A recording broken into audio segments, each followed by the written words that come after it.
Presentar entonces el último artículo de Juan Martín Prada.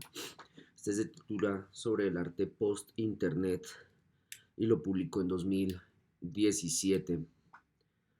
Digamos que aquí se habrá de mencionar a una autora que es como fundamental para entender esta, podrían llamarla línea de trabajo, movimiento, eh, tendencia relacionada con la producción de arte y un diálogo atento, constante, en muchísimos casos incluso obsesivo, con el entorno digital. Digamos que Marisa Olson desde, desde 2000, pues desde la primera década de 2000, o sea, hace, pongámosle 15 años, yo creería que más, 18, 20 años. Esta autora ha venido hablando en torno a la producción de arte en internet, la circulación, los diferentes formatos que ha adquirido este en la red, ampliando las lecturas respecto a contenidos, formatos, manejos del tiempo, procesos de apropiación, de postproducción, eh, relaciones o desarrollos críticos con la plataforma o las plataformas que operan en la red. Y en ese sentido, Prada va a hablar de ella, pero pues a título personal les recomiendo busquen videos, busquen presentaciones en blogs, busquen textos escritos por Marisa Olson si les interesa iniciar su profundización en este tema. Digamos que para empezar, lo primero que destaca Juan Martín Prada es que la expansión, la expansión sería la facilidad creciente con que se empezó a acceder a Internet, más las diferentes transformaciones que se dieron respecto a, por ejemplo, el poder compartir cierto tipo de información, inicialmente de 1995 a más o menos 2003, cuando aparece después el denominado Internet 2.0. Inicialmente se utilizaba la red en entornos institucionales, cuando se accedía en las casas a tener conexión a internet. Esta era muy costosa, muy cara, se cobraba mucho y era muy lenta, y lo que se podía intercambiar era básicamente textos y, imágenes de baja calidad. Se amplía el ancho de banda, se amplía la posibilidad de distribuir, de recibir, de intercambiar no solamente textos, sino también fotografías de cada vez mayor calidad, videos, se pueden realizar, se facilita la realización de transmisiones y este Internet 2.0, otra vez, como diría Juan Martín Prada, va a influir en la aparición de nuevas manifestaciones artísticas que, va a decir Juan Martín Prada, van a jugar con la referencia directa a la red o con su operatividad offline. En ese sentido, podría, pues como mostrando esta arqueología de Internet que he venido mencionándoles desde clases anteriores, podría hablar de una época de blogs a una época de redes sociales, de una época de listas de intercambio de información a través de listas de correo, a una red donde las cajas de comentarios de las publicaciones empiezan a convertirse en un foro donde las personas performan un modo de existir para construirse un semblante, un retrato en ese contexto. Respecto a la producción artística, Marisa Olson, insisto, va a destacar muchos ejemplos, sobre todo como ese Internet 2.0. Muchos ejemplos relacionados con la intervención en los formatos, con la precariedad misma de del grueso de los píxeles respecto al tipo de imagen a producir, ejercicios ópticos, formales, de velocidad de transmisión y velocidad de producción que van a desarrollar múltiples artistas, sobre todo en contextos del norte global, indagando en torno a la producción y circulación de imagen en estas plataformas. Con el Internet 2.0 se amplía la posibilidad, tenemos como estas vías de intercambio y esto va a condicionar, ya lo hablamos por ejemplo cuando les presenté esta investigación de la Universidad Nacional de Taipei respecto a cómo por ejemplo una plataforma, una red social adapta, condiciona y casi que genera retroalimentación inmediata respecto al arte que circula, del arte que se valora más como contenido. En ese sentido también les pediría que contemplen la influencia sí, de Internet en la producción artística como una exacerbación de la experimentación, sobre todo en formatos audiovisuales, sobre todo fotográficos, pero no solamente. Sobre todo porque respecto a la producción, a la operatividad offline, también Internet establece un influjo respecto al acceso a cierto tipo de información y su adaptación en contextos. Hagan de cuenta cuando ustedes ubicadas en el barrio Quirigua de la localidad de Engativá, en un sector socialmente deprimido, consumen cierta información y la adaptan o la reproducen o la vuelven, incluso podría aquí contemplarse así, la vuelven a producir en ese contexto, en ese sector económicamente deprimido y en esa adaptación, no sé, por ejemplo, el modelo clásico, toman una imagen y la pintan al óleo en ese contexto. En esa adaptación y en ese proceso operativo offline van a realizar una serie de estrategias, van a inventar una serie de estrategias, van a aplicar una serie de retóricas para hacer, por un lado, satisfactoria para ustedes la experimentación y por otro lado, para hacer uh, rentable en términos de aprovechamiento, sobre todo a nivel no de lo comercial, como del acceso a conocimiento, rentable el haber producido esa información en ese contexto. Digamos que ahí otra vez importante resaltar la necesidad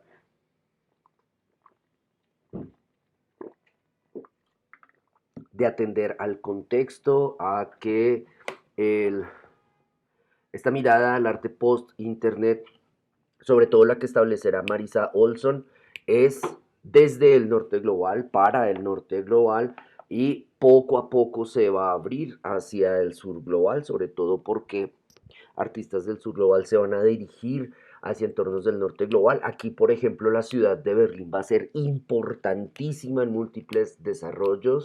La revista Rhizome, como Rizoma, va a reunir, va a atesorar en muchos casos incluso iniciativas relacionadas con arte post-internet y a lo que iba inicialmente, como que las reflexiones y las preocupaciones de artistas que trabajaban con post-internet tendrían en muchos casos que ver con, podríamos decirlo, caricaturizándolo, pero no, la caricatura no sería tan errada, con problemas de blancos, hombres blancos, artistas de norte global, realizando indagaciones respecto a la producción en la red o para la red, socializando diferentes reflexiones que les competen a ellos. Después, este proceso se sofistica, se desarrolla mucho mejor y pues por supuesto una una unidad de medida de esa sofisticación es el acceso de sujetos de clases sociales menos favorecidas u otras procedencias culturales y o étnicas. En ese sentido, toda esta argumentación, digamos que en el caso de Prada, él la va a reunir en torno a la idea de poéticas de la conectividad, donde básicamente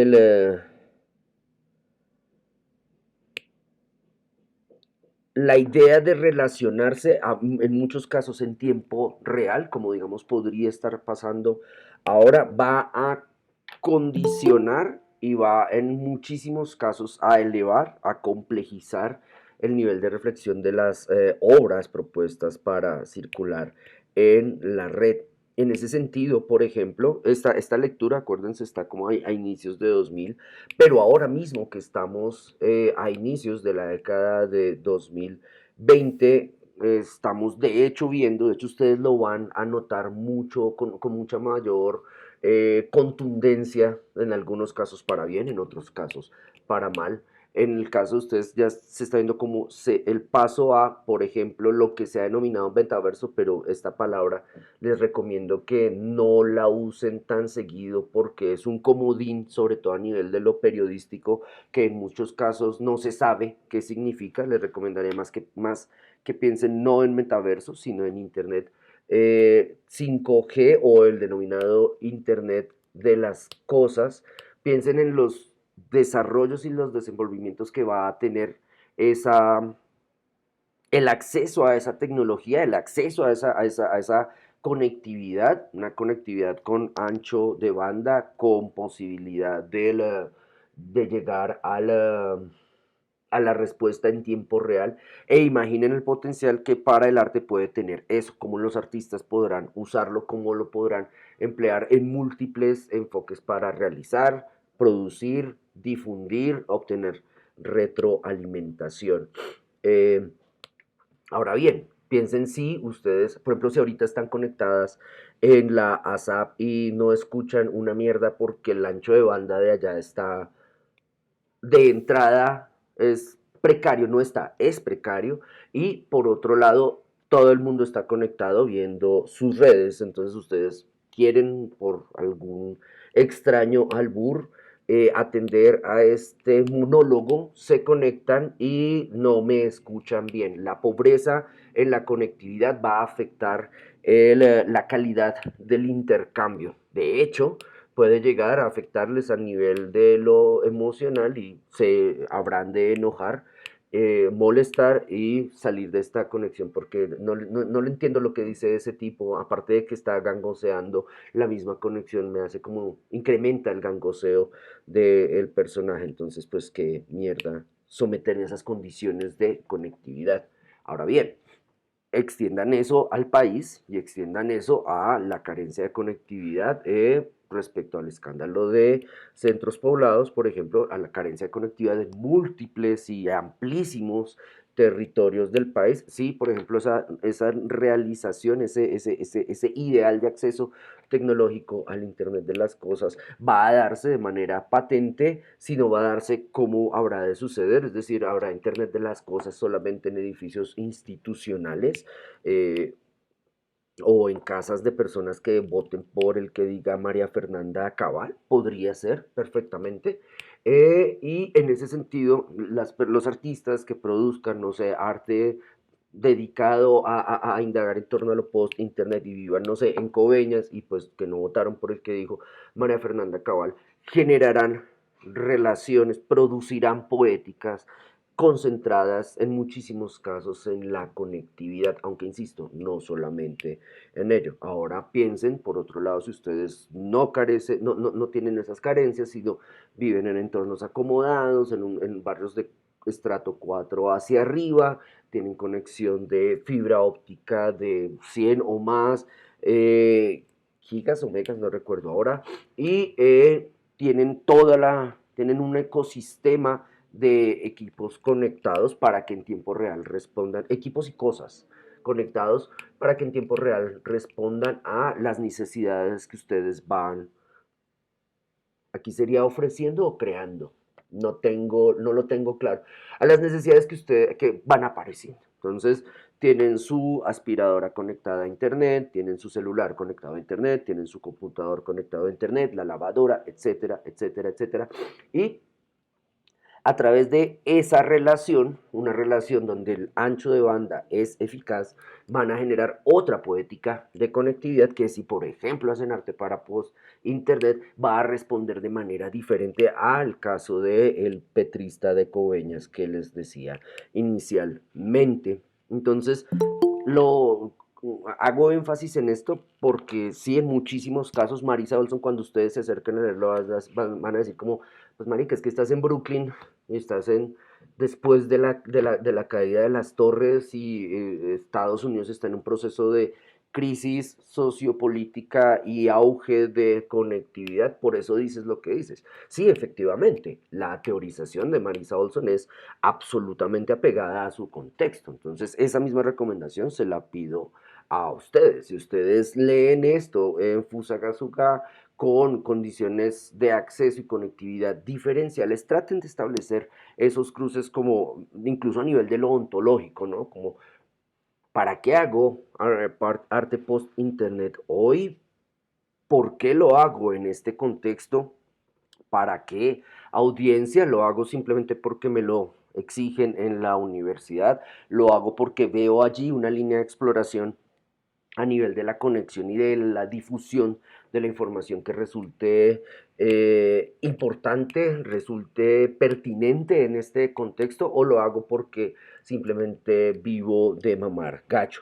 Digamos que respecto a esa última opción, que es como la opción más, sí, popular, como la que constituiría la mayor tendencia, por ejemplo, dentro de la producción artística, sobre todo más joven, en contextos como el bogotano. Ese mamar gallo genera una poética, ese mamar gallo con la conectividad genera una poética de conectividad también diferencial. En ese sentido, ustedes mismas podrían buscar en el trabajo de ustedes o de sus colegas como por ejemplo se privilegia, otra vez volviendo como a enlazar con el artículo de la investigación de arte en Instagram, cómo ustedes privilegian cierto contenido para compartir entre ustedes, entre sus pares, entre sus iguales, cómo ese compartir contenido entre ustedes genera atención o tensión, una tensión que puede ser feliz o enojada, aquí no importa, es decir,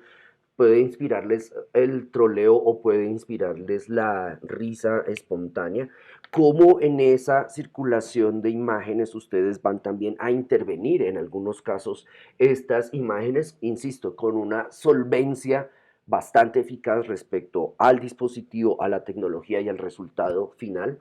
Digamos que en ese sentido daría un ejemplo, pero ese ejemplo ya es de viejo, ya hablo como viejo, digamos porque no lo uso, no me interesa, no lo considero como recurso, pero en el caso de ustedes es impactante, o lo fue, porque ya pasó, de hecho el auge de esa pasó hace como 2 años, eso es prepandemia.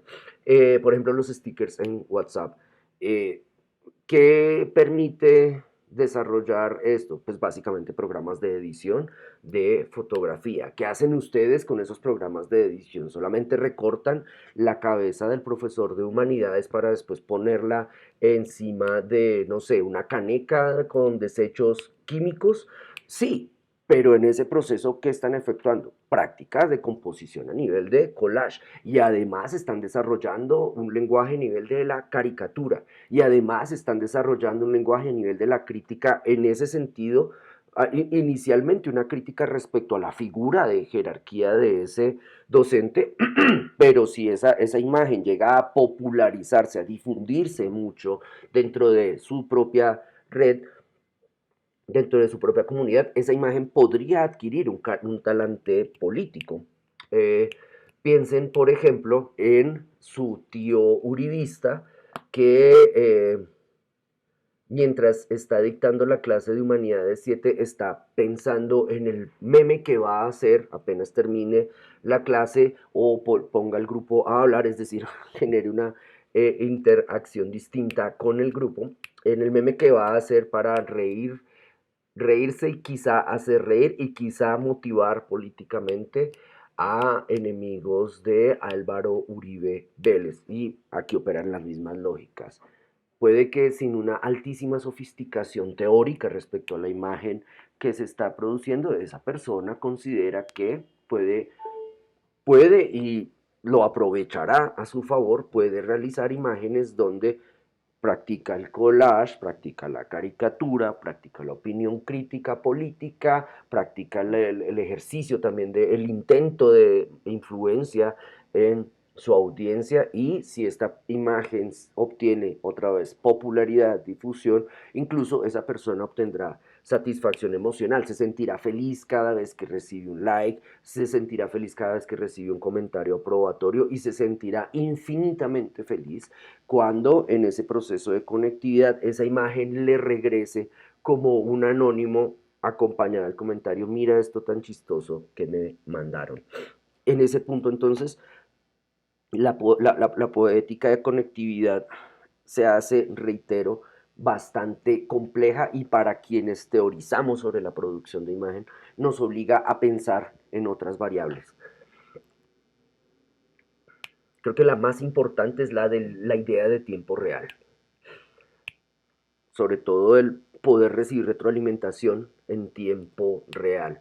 De esa, yo la tendría como, en mi mapa conceptual la tendría como una idea núcleo, de ella derivaría otras, por ejemplo, los efectos que tiene esa retroalimentación en tiempo real, y la connotación de efectos también la derivaría a otras, como por ejemplo los efectos a nivel emocional, a nivel político, a nivel económico. Por ejemplo, me envían un meme que es en sí una campaña encubierta para vender chocolates, y después de verlo adquiero ese chocolate o adquiero ese chocolate influido por ese meme. En ese sentido, miren, por ejemplo, es más, recuerden por dónde vieron, uno, la campaña súper precaria, súper de viejos, pero a pesar de ello efectiva, sobre todo por la eh, minusvalía mental de nuestro país, del promedio de nuestro país, de la identidad colombiana. Recuerden la campaña, insisto, perra hasta la muerte, de generar casi como ficcionar una lucha nacionalista entre el Chocorramo y el Gansito. Hasta luego. Entonces esa ficcionalización recurre al performance, a la grabación precaria, a las respuestas espontáneas de público, pero sobre todo su circulación en redes obedece a una, sí, perra hasta la muerte, pero a una poética de la conectividad, donde las respuestas en tiempo real llevan a que personas, sobre todo boomers, pero después jóvenes que parece que tienen un lío con su identidad, empiecen a opinar respecto al sabor de ese bizcocho, ponqué o lo que sea, mantecada de procedencia industrial. Y a derivar de allí cosas, de hecho, las respuestas que hay, uno diría en términos de efectos, como los que responden eso están locos o son extremadamente sofisticados en su ironía, respuestas relacionadas con la procedencia nacional de la procedencia y carga identitaria de nacionalidad que podría tener, por ejemplo, el Gansito en Colombia. Es decir, uno dice como, puta, si de esta campaña de mierda derivamos en lecturas relacionadas con el, comillas, castrochavismo, comillas, ya somos Venezuela, etcétera, como, ¿cómo piensa esa persona? Entonces el teórico de la imagen no se queda como, es que piensa así porque es colombiano o uribista, no se limita a eso, sino trataría de entender qué es lo que sucede con ese fenómeno. En ese sentido, por ejemplo, la obra, no solamente ella, pero fue la que a mayor profundidad les presenté, pues con estas entrevistas que les puse a ver, la obra de Juan Obando se concentra en ese proceso, no solamente hace la imagen y ya, sino que para realizarla, para ponerla en circulación, para jugar con el tiempo, para jugar con las expectativas de consumo de quienes van a ver, se propone unos límites, unos marcos respecto a una poética de conectividad en la que intercambia información y produce conocimiento a partir de una investigación relacionada con bodeguitas de enfermos mentales de uribismo. En ese sentido, entonces vuelvo dentro de este mapa conceptual a lo que produce los efectos que produce y aquí vendré a preguntarme, la imagen, ¿qué tipo de imagen es la que circula en estas redes? si, por ejemplo, estableciendo comparaciones, si quiero estudiar, hacer una historia, una arqueología del videoarte, el proceso privilegiado va a ser el de la imagen en movimiento.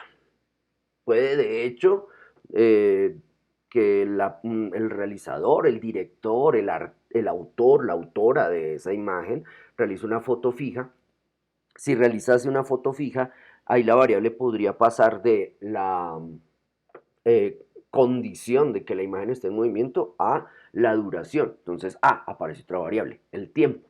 ¿Cómo voy a relacionar o reflexionar con esas variables en el contexto del arte que circula y se produce para Internet? Listo, las traigo a juego. ¿Cómo las pone en juego el artista? Aquí estoy pensando en Norman MacLeay, autor que ganó, no recuerdo el año, creo que fue 2011, la Bienal de Venecia, pues le dieron el León de Oro. Sí, ganó, con una obra que se llamaba El reloj, en que consiste la película. Es postproducción, de hecho ese no era para internet, esa obra, la que obtuvo el premio fue hecha para sala convencional de arte, es decir, caja negra con proyección inmersiva de piso a techo. Él lo que hace es buscar películas, es decir, en su proceso de investigación, busca películas, busca imágenes en movimiento donde aparezcan relojes dando la hora. Entonces ahorita mismo estaría, no sé, estoy en una trama de cine negro y voy a mirar el reloj. La cámara lo refleja 12:33 con 48 segundos. Mark Light tomaría no el still, sino el still sería como el fotograma, sino la sección, esa parte de la película y lo suma en un enorme collage de una película que está disponible, ¿cuál sería la palabra ahí? En proyección, sí, disponible, proyectándose 24 horas para un espectador ideal que ojalá, porque esto generalmente no pasa, de hecho en muchas ocasiones no pasó, y si pasó, eso derivó en otra obra. Un espectador ideal que ojalá se quedara viendo la película 24 horas. Fisiológicamente es imposible. Debería en algún momento ir al baño, debería en algún momento alimentarse, debería en algún momento descansar. Entonces, ese espectador ideal está amparado en la variable tiempo. Dentro de la variable tiempo, Markley espera que ese sujeto ideal se quede 24 horas frente a la película. Sin embargo, es que no recuerdo ahorita la novela, es de Michel Houellebecq. No, hay una... No, no lo recuerdo ahora. De hecho, no recuerdo ahorita si es Michel Houellebecq o Don DeLillo, sujetos que están en el mundo de la producción literaria, que de hecho ficcionalizan. Me parece que de hecho esa ficcionalización tiene una altísima carga teórica, creo que es Don DeLillo, de hecho. Ficcionalizan respecto a ese espectador ideal que se va a quedar mucho tiempo o contemplando, apreciando, viéndose hechizado, viéndose detenido en su cotidianidad durante muchísimo tiempo, durante muchas horas frente a el reloj de Mark Klein. Insisto, la ficcionalización tiene una altísima carga de teoría porque no simplemente es pensar, esta persona se quedó viendo la película, fin, sino en otra vez la variable de los efectos de la apreciación, ¿no? ¿Qué tipo de relación establece esa persona con la película? ¿Va a embobarse ante la película simplemente como que pasen imágenes ante sí y no piensa nada? Como cuando uno ve como la peor televisión colombiana. ¿O va a establecer relaciones y reflexiones en torno al tiempo?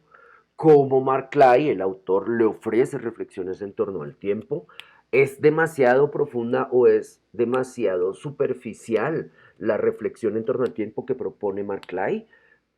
¿Dónde está la potencia de su obra? ¿En el performance de las 24 horas de proyección o en el performance de la investigación para desarrollarla o en el performance de la postproducción? Entonces, todas estas variables se articulan a esas horas y, pues, por ejemplo, compárenlas como con el hecho de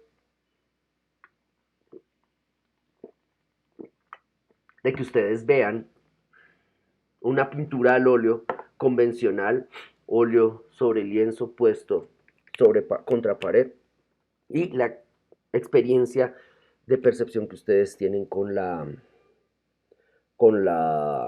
pieza visual, cuánto tiempo le gastan a verla, de qué manera la ven, con qué disposición de ánimo la ven, qué extraen de esa apreciación.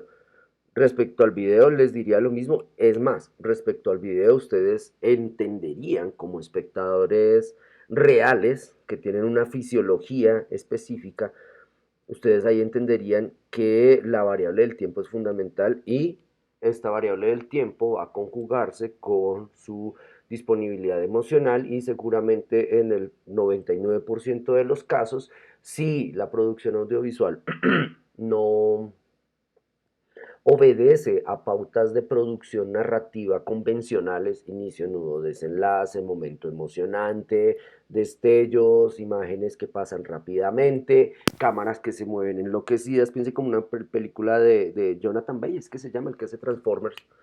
Piensen en esas películas, Michael Bay, creo que se llama, bueno, en fin, piensen en esas películas como, marica, esa es la experiencia cinematográfica ideal. Entonces, si esa es la experiencia cinematográfica ideal y ustedes se educan con eso cuando van a ver piezas de video reconocidas como videoarte, seguramente se habrán de desesperar muy rápido y habrán de abandonar esa experiencia. Entonces ahí otra es la pregunta, ¿qué pasó con la poética de conectividad? ¿Por qué la gente no se aguanta estas películas más allá de 30 segundos? ¿Qué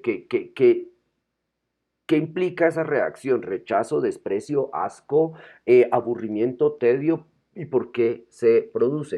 Ahora, traigan esa misma reflexión a lo que ustedes consumen en Internet y piensen, por ejemplo, en las poéticas de conectividad de historias en Instagram o videos que circulan en TikTok, donde la variable del tiempo es supremamente restringida y las respuestas que dan artistas respecto a esas restricciones, cómo manejan el formato, cómo se editan en su performance, cómo aprovechan las diferentes posibilidades de grabación respecto a la plataforma para aparecer de diferentes maneras en el resultado final y a partir de allí generar emoción, humor, afecto, desprecio, asco, ira y deseos de asesinar a toda la humanidad.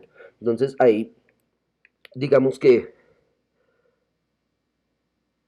en muchísimos casos, las personas que hacen arte y la ponen a circular en estos medios, en muchísimos casos las producciones son reactivas, no, las producciones se lanzan para provocar reacción y si estas producciones no provocan reacción, en el caso de la valoración del arte que hicieron, que ustedes van a generar una respuesta también que ya tendría que ver como con los efectos, ya no en el espectador, sino en la artista, van a contemplar unos efectos relacionados con la calidad de la imagen, su pertinencia, el análisis en términos de postproducción de qué fue lo que hicieron mal, y esto ustedes lo argumentan en muchísimos casos de manera muy espontánea, qué fue lo que hicieron mal con esa imagen para que ella no obtuviera los suficientes likes por parte de su audiencia, y de hecho ahí generan una teoría espontánea, pero la generan respecto a, bueno, entonces para obtener mejores resultados ahora voy a hacer este mismo ejercicio, voy a desarrollar esta misma práctica tratando de solventar estos errores. Valdría la pena, me interesaría mucho, pero pues eso es una invitación que les hago a título personal. Me interesaría mucho notar cómo ustedes reflexionan respecto a eso que producen para Internet y cómo, por ejemplo, ustedes connotan casi que como con una unidad de medida que es artístico y que no dentro de su performance constante en la esfera digital. Y, por ejemplo, cuando establecen esa separación me interesa sobre todo la parte de lo no artístico en su interacción.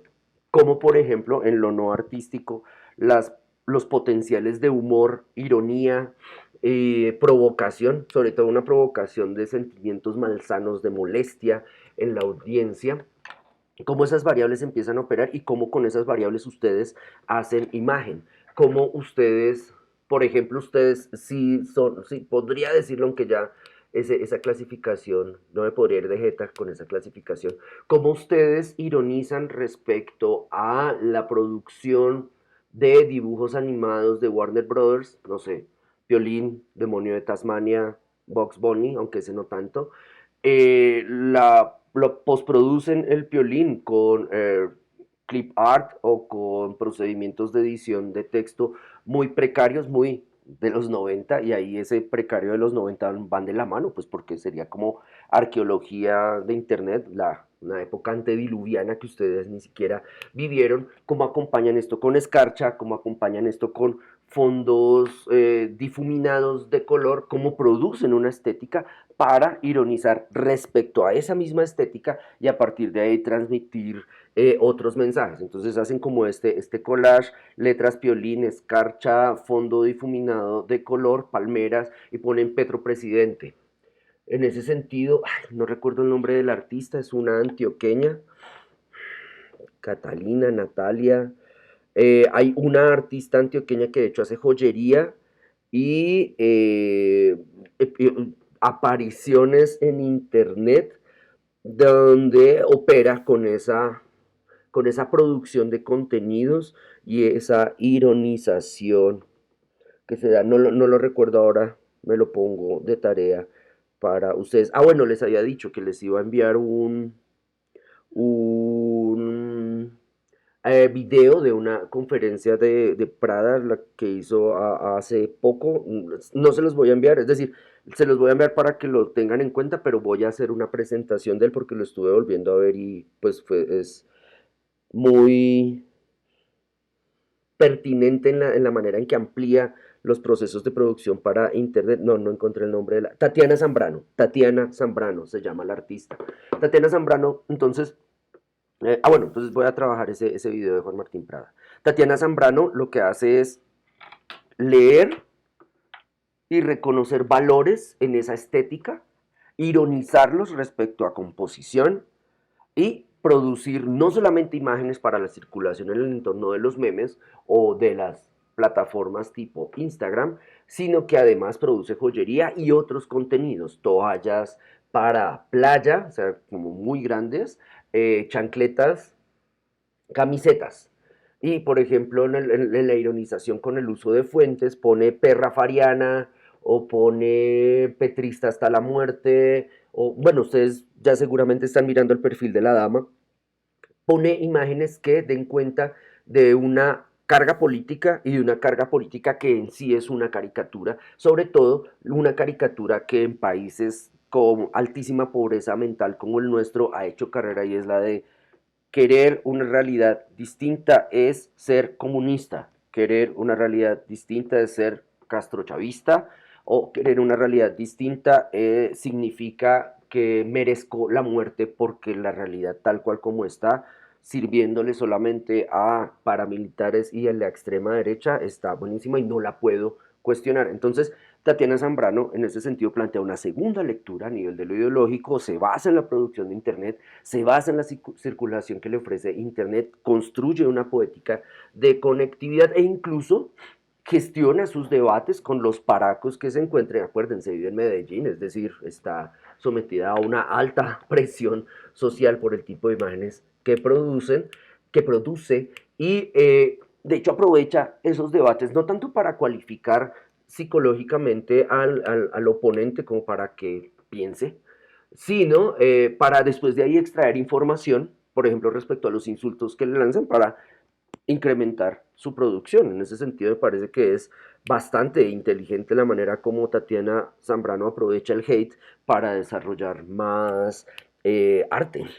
Y, bueno, y también vende este arte por las plataformas, ¿no? Entonces, ¿dónde él publica eso? ¿En historias o en su feed? Ah, momento, en historias. ¿En qué momento lo publica? Ah, se acerca el 9 de abril, entonces para 9 de abril lanzaría, no sé, desde el marketing de la industria de la moda, como que él va a lanzar una colección. Entonces genera una campaña de expectativa, donde produce imagen, donde desarrolla una estética, donde le promete al público qué es lo que le va a dar, y después le cumple con la promesa después de que haya un intercambio. Les recomiendo que sigan ese perfil como para que noten la particular poética de conectividad y o de mamadera de gallo sofisticada a nivel de una reflexión artística de varios años. Tatiana Zambrano no lleva haciendo eso desde antier, lleva desde antes de la pandemia trabajando en esa vía y de hecho si ustedes exploran la biografía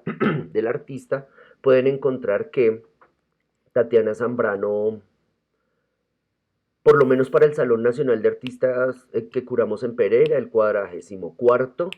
Ella trabajó con un artista, no recuerdo ahorita el nombre del señor, simulando, y de hecho tuvo respuestas negativas de Paracos. Pereira es una ciudad paraca.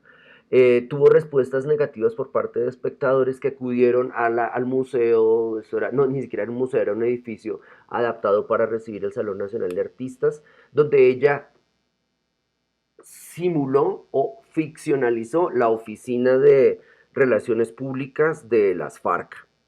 Aquí todavía no se había firmado la paz, ¿no? Aquí todavía esa guerrilla era satanizada como responsable de todo lo que le había y le habrá de pasar a este país. Y entonces había precisamente otra vez merchandising, o sea, ironización de los componentes visuales, esferos, mugs, borradores con logotipos, banderas, notas de prensa, textos, computador había como para simular el espacio de trabajo, escritorio, dos sillas y algunas piezas de mobiliario que uno no entendía, como a qué obedecen, a una nostalgia tecnológica o a una ironización respecto al objeto. Por ejemplo, un teléfono fijo o un cenicero pedestal. Es como, no entendí.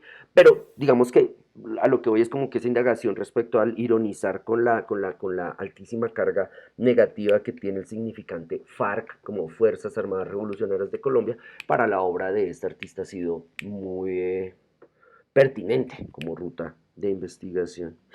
Ahora bien,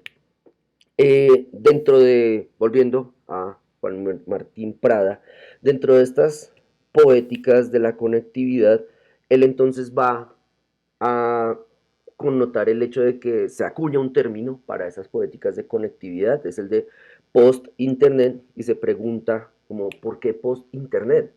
¿Es que ya se acabó Internet y se está haciendo arte después de Internet? ¿O cuál es el argumento? Eso fue Marisa Olson. ¿Cuál fue el argumento de Marisa Olson para determinar que ese arte era post-Internet? Y de hecho no responde categóricamente a la pregunta Juan Martín Prada, pero sí abre la posibilidad de ¿qué significa esto? Como si ustedes hicieran arte post-ready-made, como, ok, entonces ya ustedes omiten el ready-made dentro de la producción o generan una comprensión supremamente especializada del ready-made para incorporarlo en todo su trabajo. De hecho, ese es el segundo, perdón, ese segundo argumento es el que va a utilizar Marisa Olson para dar cuenta de, y en ese sentido Juan Martín Prada permite la reflexión respecto a eso que yo ya les mencionaba en otras presentaciones. Yo realmente navego en Internet o simplemente paso de una suite a otra, paso de Google a Facebook y no salgo de ese escenario cuando realmente estoy navegando en la red, cuando, no sé, me dedico a el navegar la red con fines delictivos, por ejemplo, explorar en la Deep Web para conseguir, no sé, arte del mercado negro, o navego en Internet o utilizo Internet cuando busco plataformas que me son nuevas, novedosas, no sé, cuando ahorita ustedes que están tan preocupadas por los NFTs, navego en Internet cuando investigo respecto a NFTs y cuando con timidez y con sentido del riesgo económico pongo un NFT mío a la venta, ¿en qué punto estoy haciéndolo? Marisa Olson diría en todo momento. Yo diría, no, no en todo momento. De hecho, mire a través de qué servidor, por ejemplo, llega a Internet para que note qué tipo de traza digital va a dejar. No sé, las personas que se conectan a esta sesión no por las convencionales Mozilla, Safari, Chrome, sino quienes buscan otro tipo de navegadores, por ejemplo, van a verse en algunos casos frustradas porque esa navegación, ese browser, esa aplicación para navegar, no les admite ciertos lenguajes informáticos, no sé, Java o lenguajes relacionados con la suite de Adobe. Entonces, como, puta, eso me pasa por estar en Odin, creo que se llama, no recuerdo, Odeon, no sé cómo se llama ahorita. Eso me pasa por estar en eso, me toca volver a Chrome, maldita sea, otra vez. Y por favor no piensen en las derivas de crítica al sistema económico porque pues ellas van a aparecer de ahí como estoy esclavizado y no puedo salir de este esquema, o más bien, esta es la representación clara de que jamás voy a poder salir del capitalismo y pues es mejor seguir votando por el que diga María Fernanda Cabal. Entonces, respecto a la pregunta misma en torno al término post-internet, Juan Martín Prada va a tratar de integrar la idea de que internet se convirtió en el elemento central de nuestra vida cotidiana y otra vez vuelvo, el nuestra condicionado para países del sur global. Decir esto en ciertos entornos de la localidad de Santa Fe no es posible, de hecho podría ser un insulto, de hecho podría ser altísimamente irónico. Y ahora bien, lo que va a destacar en esa lectura, como que derivando de la atención al hecho de que Internet se integra como elemento central de la vida cotidiana, entonces dice, pues momento, la vida se va a definir en muchísimos casos respecto a la conectividad. Algo así como si no me conecto no estoy vivo. Ya lo dialogábamos en la sesión anterior, en la sección de preguntas, cuando ustedes decían como que he convertido esto en una reflexión a nivel casi de lo metafísico, como bueno, ¿qué hago? ¿Me conecto o no me conecto? ¿Qué gano al desconectarme? ¿Qué pierdo al desconectarme? ¿Cómo opero en términos profesionales? ¿Cómo opero en términos de vida respecto a esa conexión? ¿Le entrego mi tiempo de manera gratuita a la suite de Facebook? Lo sé, me emputa, pero ¿qué hago al respecto? Si, por ejemplo, tramito mi venta de arte a partir de la plataforma Instagram, le entrego la administración de esa cuenta a otra persona, es decir, le doy bazuco a un asistente para que sea él el adicto y no yo, etcétera, etcétera, etcétera. De hecho, volviendo al valdría la pena que, en ese sentido, valdría la pena que ustedes tomaran nota de esas reflexiones o de que vieran cómo otras personas generan esas reflexiones para tranquilizarse respecto a lo que hagan. Al final, no, para tranquilizarse respecto al hecho de sentir que vendieron el alma al diablo, para tranquilizarse respecto al hecho de sentir que están siendo post-irónicos al a tomar esa decisión, que no piensen en esa situación, que simplemente utilicen la plataforma de manera espontánea, no piensen su tiempo en la plataforma y vengan, por ejemplo, a reaccionar o a reflexionar en torno al tiempo que usan para vivir en la plataforma, cuando, por ejemplo, generan una retroalimentación a partir de una noticia que reciben en un canal generalista convencional, ¿no? Entonces, se conectan al más mierda de RCN o al, no, uno peor, no, no, peor que RCN, no, está como al mismo nivel de lo bajo, junto con la revista Semana. Pero entonces esta persona se conecta a RCN o recibe información a través de RCN Noticias respecto a, no sé, a sujetos jóvenes blancos del norte global que gastan más de 16 horas diarias conectados a la red y como los efectos psicológicos de esa constante conexión a la persona proyectando en otros sujetos su propia vivencia de Internet, quizá empiece a racionalizar el uso que está haciendo de la plataforma. Seguramente no lo hará y más bien optará por lo que busca el medio generalista, que señale en otros una problemática que perfectamente puede estar viviendo en su vida cotidiana. Entonces, como, claro, es que como son gringos y jóvenes, pues obviamente están locos, por lo tanto, obviamente, un reflejo de su locura y de su psicosis generalizada es estar 16 horas conectados a internet sin mirar el hecho de que desde que se despierta hasta que se acuesta está revisando constantemente estas plataformas. Pero digamos que para superar ese, ese activismo boomer es que las redes son malas, ese activismo que sataniza las redes, más bien lo que, lo que implica una afirmación como esta que establece Juan Martín Prado, más bien no una afirmación, esta ecuación de Internet como forma, como elemento central de la vida cotidiana y conectividad igual, vivir.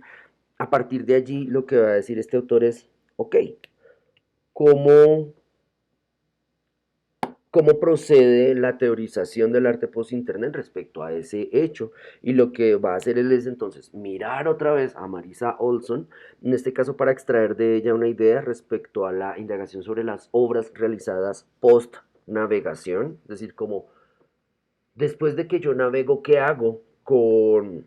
¿Qué hago cuando produzco arte? Entonces serían obras realizadas al estilo de o u obras realizadas bajo la influencia de, y en ese sentido, vuelvo otra vez a la diferencia generacional, digamos que si me comparo con la generación de mis padres, que en este caso sería por ejemplo John Castles o Humberto Giangrandi para el caso de la SAP, en el caso de esas personas, por ejemplo, el reconocimiento respecto a lo que se encuentra navegando en Internet es un reconocimiento sobre todo suspicaz y en términos de arte, en muchísimos casos, yo creo que en el 90% de los casos, esa suspicacia se va a transmitir en el hecho de que ahí no circula arte, solo circula basura, todo lo que circula es una mierda y los...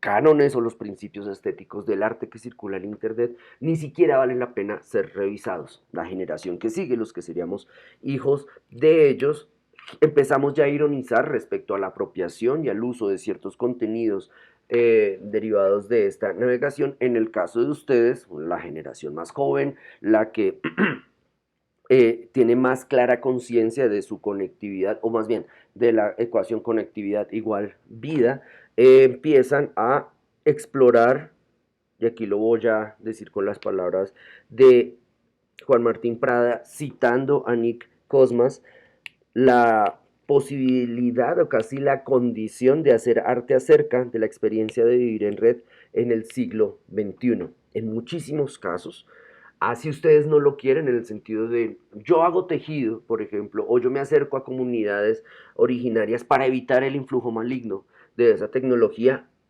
En ese, incluso en casos como esos, hay una reacción, hay una reflexión en torno a hacer arte acerca de la experiencia de vivir en red en el siglo XXI, donde por ejemplo el rechazo, si está dentro de la argumentación, uno de los, de los ingredientes de ese rechazo va a ser un análisis crítico, satanizador de la experiencia de conectividad. Entonces, como alternativa, no voy a trabajar con la red, no voy a trabajar desde la red, no voy a acercarme a estas comunidades desde la red, voy a hacer diálogos vis a vis, cara a cara, cuerpo a cuerpo, con personas con las que vamos a realizar, por ejemplo, objetos interneteables. Ese neologismo apunta al hecho de objetos que no puedan acceder a esta experiencia porque esta experiencia es pobre, es precaria, es vacía, daña a la gente. Problema.